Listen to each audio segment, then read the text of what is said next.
What's up, everybody? My name is Jordan. What the hell? I go by Jordan is Dead, as most of you probably know.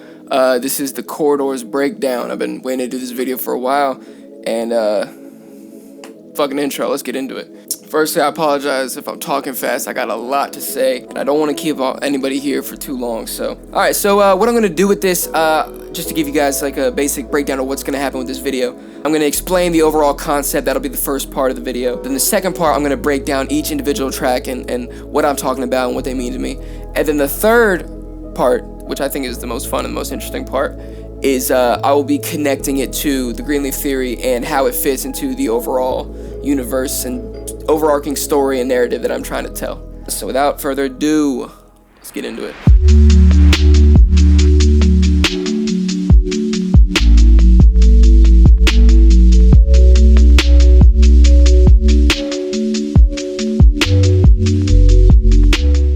The best way to start breaking down the concept of this album is by defining what a corridor is. Essentially, a corridor is defined as a long passage in a building from which doors lead into rooms. The album is the corridor, and each track is meant to represent a room along the corridor's passage. In this world, the corridor is attempting to teach me something, and each room, or song, is meant to explore a different idea or lesson. Of course, the corridor is leading somewhere. So the big question of the project is essentially, once all rooms have been explored, what lies at the end of the corridor? Hence, similar to the Greenleaf Theory and what it costs to grow, the full title of this project is called The Corridors and What Lies Ahead. So now that I've given a super brief overview of the album's concept, we should break down the main idea of each track or room. Every song is incredibly focused and working towards an individual concept. Like I said, each room is trying to teach me something. I'm not going to break down every inch and every line of each song because I want to leave some room for interpretation and analysis, because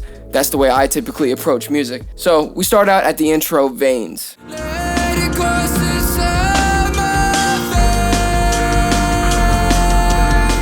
Veins details the burden I feel regarding my beliefs and ways, such as my dedication to my craft and focus, and how sometimes I wonder if it would simply be easier to give in and live a normal life. Why do I hold on so tightly to something that brings me frustration and suffering? But the beliefs that I hold tightly stem further than just my ambition, from the things that I restrict myself from, like alcohol or drugs.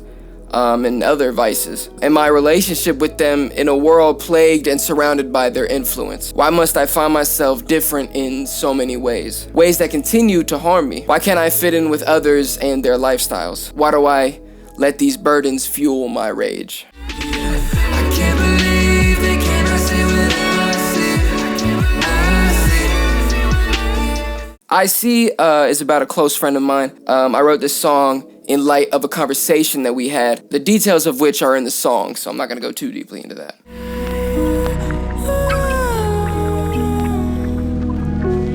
August is a sort of interlude that serves to introduce the concept of the project while sharing some of the questions I ask myself as I explore the corridors and the walls of each room. That's why you hear these questions that are coming from left to right in your ears and everything. Tell me you will stand through everything that's fucking tragic, as long as I repair myself till everything is plastic. Yeah. Plastic.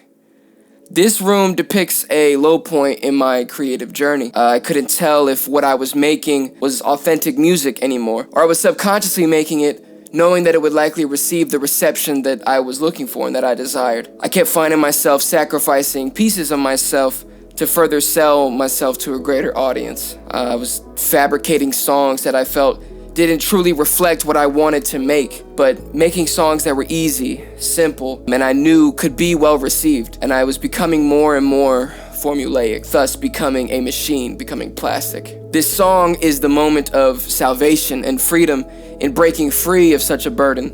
This was one of, if not the first song that I wrote for the album, which is why it's such an important song. I felt like I finally got my feet back on the ground, and it gave birth to the rest of the album. Faces in the crowd, would I sacrifice my shine if it made you proud? Shoes is a song about an aspect of my relationship with my parents and focuses on the dread I feel regarding living up to them. My parents are incredible. They're hardworking, loving, funny, loved by everyone. and successful. And to me, this song is a song of admiration, if anything. I know it comes off like very negative. I'm scared I can't grow to fit into their shoes. I'm terrified they'll be disappointed with me if I fail. Though by the end of the song, I realize that I'd rather be happy with myself than make them or anyone happy. Of course, I know they'll love me no matter what, but it's hard to tell that to someone who's like, consumed by self-doubt. So this song is another song about breaking free of burdens. Every home reveals the beef inside a fantasy. I panic. Back in school, I wore different clothes for my friends. Home is a room focused on the idea of home. However, this song isn't about a physical home, rather a creative place where I feel at home with those around me. Ever since I started making music, I've struggled to find such a place. I've always met people who I felt didn't understand me and my vision, doubted me, wanted to use my talents, or prove to not be what I thought they were. Sometimes I feel like it all stems back to high school when my one and only mentor gave me a creative home, and then he kind of left and disappeared without a word. Like he left the school and he left me and all my people and like our whole like crew behind without saying anything. And my struggle to find a creative home is why I believe I've adopted so many sounds and styles, which, don't get me wrong, of course I love making different types of music for the sake of doing so, but I believe this is part of why I do it and why I started doing it. I mean, you go look at my catalog and you'll have a bunch of different sounds and a bunch of different ideas, and I think that comes from this. I've always looked for a place where someone like me belongs,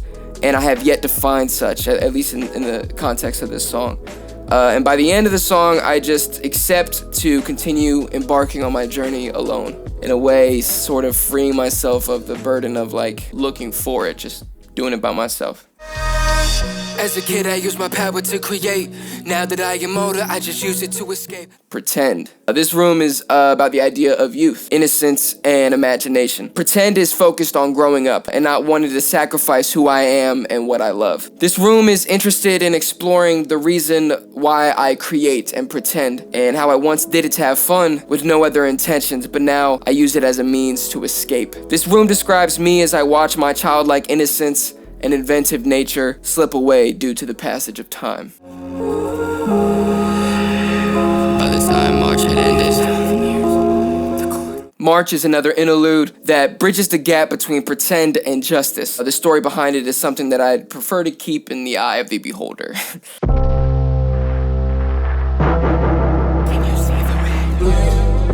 Justice. This room is somewhat of a mess, which represents the time in which it was written. This was the first full song that I wrote after I moved. I was in a foreign place and had a lot of new thoughts bouncing around my head. And the first half of the song describes some of my thoughts and feelings as I adjust to this new world. The second half is almost entirely disconnected to the first half. I wrote the second half during the first weekend I was alone in my new place. The poem is somewhat abstract, but I wrote it feeling as though I deserved to be punished for my shortcomings as a person. I'm speaking to myself in the poem. This entire track doesn't directly speak about my adjustment to the new world. Like, a lot of these songs are very direct in what they're talking about. This one is much less direct. Rather, it expresses how I felt at the time, hence why it's less focused in other songs and other tracks in the project.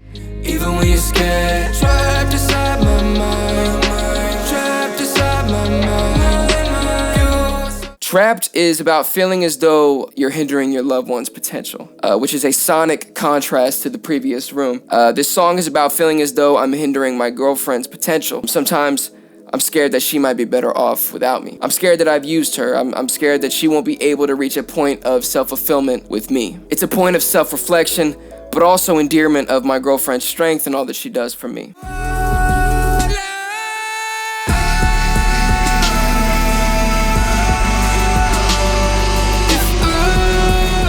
Walk on Water.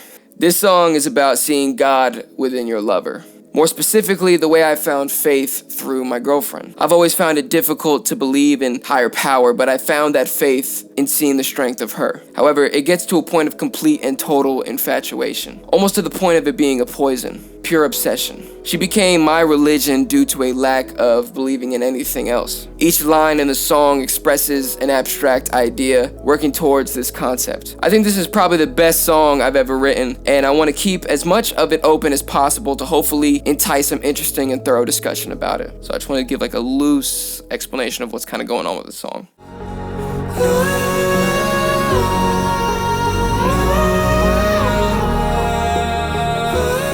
Last Day. This room describes a journey I went through last year. Last Day is comprised of 3 sections: an intro verse, the middle section, and the final verse. The first section of the song describes a total low point in which I'm losing the fight, pondering whether or not I should give up, leading to the question, will this be my last day? To which the next section answers, no. That's why the melody repeats no over and over again. Carried by a triumphant melodic middle section, the final verse explains why I refuse to quit. The last section discusses the death of one of my heroes, Mac Miller. I always thought we'd meet one day and that he'd be a fan of mine. Following his death, I realized he would never hear a song of mine, and such a revelation leaves me incredibly sad to this day. But I realized something very important. In the same way that I lost my hero and I can never meet him and thank him for all the wonderful things he's done for me, I can never give up, because somewhere out there there's a kid who looks up to me in the same way I looked up to Mac, and I can't ever give in to my fight because I need to be there for that kid in the same way that Mac was for me. This song is about the power of music and how it bridges worlds and the somewhat cyclic nature of it. It's truly one of my best and most powerful songs, I think.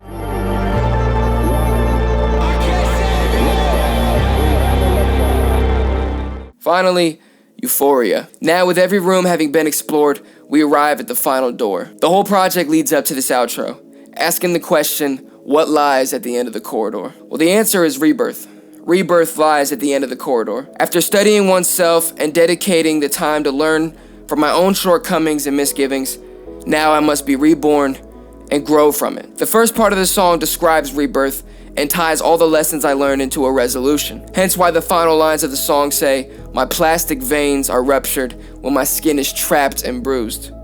I pretend I'm home when I'm standing in your shoes. The Nameless built the corridor so I could learn from it.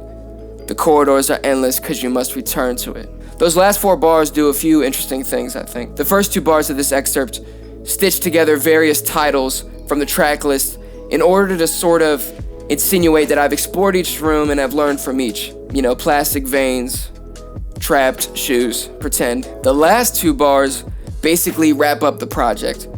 Why I was placed here and why I will be back again. But we'll get to that in a second. The gorgeously explosive and distorted middle section is basically the score of the final door opening. The door at the end of the corridors. It's meant to represent the anticipation of what lies ahead. That's why there's so much build-up with it. Which actually is the image on the cover. The middle section is the soundtrack to that image, and that image represents that moment in the record. That cover is the corridor, the last door opening, and basically standing in that beam of light as the light coming through. After the anticipation and the intensity subsides, the song transitions into the third and final section of the song and final section of the album. With absolutely beautiful and angelic melodies and vocal layering, this last section is meant to represent the sound of new life and new beginnings. Essentially, my rebirth, and thus, the corridor has fulfilled its ambition. And as the album closes out, it begins to loop back into the intro. This is what it's meant to sound like, because I didn't realize until after I already put out the project that Spotify doesn't loop albums properly, but Apple Music does, which is what I use. So I had always thought, oh yeah, this is going to come out the way I intended to sound. But for those of you who use Spotify and other platforms and don't know what it's meant to sound like, this is what it's supposed to sound like.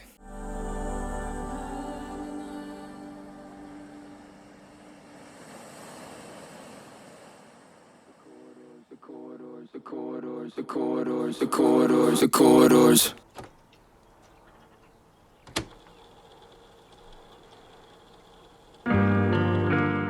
The Corridors is a study of self and a study of life. It's an album of self-reflection and growth. Such ideas don't occur once in a person's life. No, growth and development is something a person works on eternally. Hence why The Corridors is something you'll always return to and you'll always have the need to return to. This is why the album is a loop.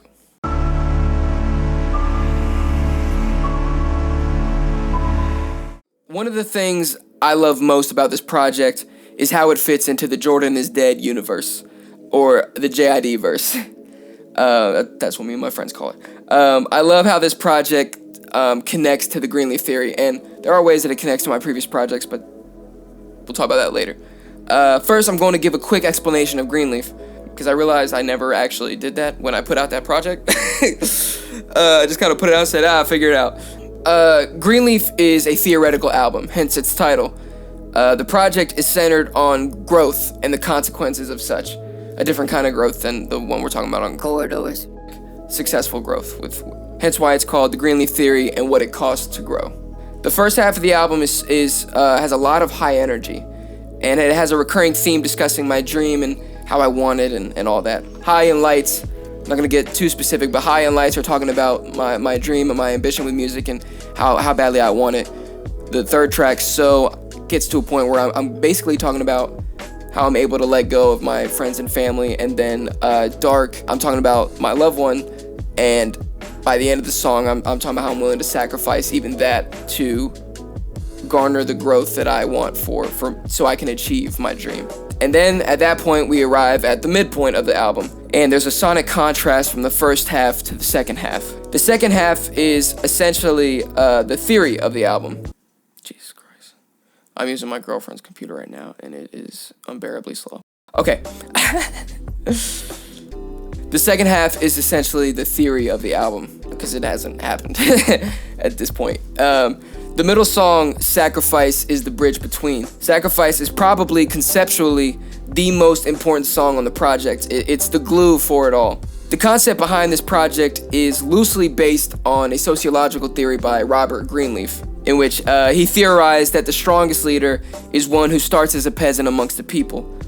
It's a little bit more complex than that, but that's one of the pieces that I gathered from it. He built a framework that modeled the ideal leader. With this album, and particularly this track, I take his theory and mold it to a point of total distortion. The main idea of this album is my blind dedication to my goals and how I'm willing to sacrifice anything and everything for it. If it came down to it, I would choose my ambition over that of my friends, family, my community, etc. Hence why I could never be the leader that Greenleaf describes. I am far too selfish to be a worthy king. At this point in the record is when I officially sacrifice everything to achieve my dream. And this is where the theory comes in. The second half of the record is what I foresee happening to me after I sacrifice everything. That's why there's songs like Apologies, Pieces, Why, and Blood. That's why the album ends in a breakup. I was willing to sacrifice everything to grow, and in doing so, I ended up losing it all.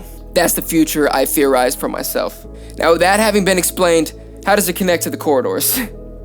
Basically, in the JID verse, this takes place right after the Greenleaf Theory. I fucked up, and now I'm on my own. Before I realize it, I black out, and I wake up inside a massive, futuristic room. Walls 100 feet high, and doors along the way. And basically, after fucking up everything in my life, these higher-than-life beings called the Nameless built this corridor and placed me in it. Now, I have to go through every room and attempt to learn and understand what they're trying to show and teach me. Coming from the Greenleaf Theory, we arrive at Veins, which is a track that finds me second-guessing my obsession and my commitment to my ways, one of which being my unbreaking dedication to my dream, which was a major theme from Greenleaf. From there, I find myself reflecting on a conversation I had with my cousin in the track I See, one of which shifts my perspective and leads me to reflect on my actions. In particular, the actions we see in the breakup from the end of Greenleaf. One of the cool things in the song is in the first verse, where I'm singing and then suddenly chaos breaks out briefly. Everything starts going in reverse and you hear my voice screaming, asking, "What's going on? Let me out." Basically, at this point in the record, I'm not sure what's happening. I've somewhat not been in control of my actions, seeing as I just woke up here and got thrown into this room. This is where I start getting self-awareness again, and I'm trying to break out of the corridors and get back to, reality or whatever. But then the hook comes back to settle the chaos and thus places me back in the story and the lesson that it's trying to show me, continuing the program. August is where I finally begin understanding what's happening, and I continue on what the Nameless have laid out for me. This also serves as a bridge to Greenleaf, being that in a handful of lines, I'm referencing the breakup from the end of Greenleaf. Following that, it leads me to rethink music as a whole, which is what Plastic is. I'm rethinking music and how I'm approaching it and what I'm doing with music. And now, after Plastic, I'm lacking an identity, and I find myself retracing my steps and reflecting on family with Shoes, friends and peers with Home, and childhood with Pretend. Which leads us into March and Justice, where after reflection and exploration, I'm left completely shattered, hence the messiness of the song. After finding myself in the lowest depths, I arise with a newfound revelation regarding my relationships. Hence the sonic contrast going into Trapped and Walk on Water. This is where the growth is, the spiritual growth is beginning to happen. The revelations continue on into Last Day, to which I find the strength to continue everlastingly fight and continuing to persevere, thus arriving at the final door, Euphoria, which is, as we've talked about, meant to symbolize my rebirth. What I love about this album is the content of the songs themselves are incredibly personal and honest.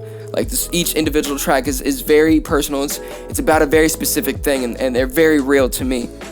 Yet there's sort of a double narrative happening. There's an overarching narrative that still fits in the parameters of the JID verse, continuing the story of the Jordan is Dead character. The songs on their own are very personal to me, but when you stitch them together and glue them together, there is a narrative that fits, that I was obviously going for. The stories I'm telling in the songs are very real and come from me, Jordan, but the narrative that connects them is from my JID verse character, Jordan is Dead. I'm not sure if that makes sense, but it does to me, so oh well. I intend to continue the saga with future projects, and it does connect with my previous projects in a way that I'm thinking of the best way to explain it, but that's for a different video. However, not every project will fit into this particular storyline, but they will most likely all fall into the JID verse one way or another. I hope you guys enjoyed this breakdown, and I hope this helps you enjoy, understand, and appreciate the album a bit more. I tend to get super ambitious with my concepts and ideas. I know it's difficult to see what I'm going for, because I don't like to just directly like scream it in the songs and in the source material, like, oh, this is what I'm doing, because I feel like that comes off kind of corny and cheesy sometimes. So I think this is a good way to basically guide you on that journey and basically put it in fine print, like, hey, this is what I'm going for, but also I still want there to be room for interpretation. I know it's difficult to see what I'm going for, so I figured I'd lay out the foundation of my ideas and let you guys go from there. I can't tell you how much I appreciate you all and how happy it makes me to see you guys listening to the album and dissecting it and just having fun with it. It sincerely means the absolute world to me. But yeah, as always, thank you for being here. Be safe and send in love. Peace.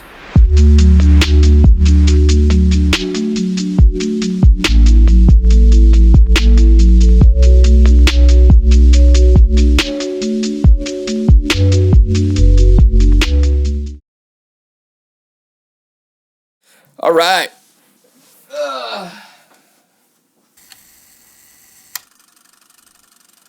Jeez. Oh no.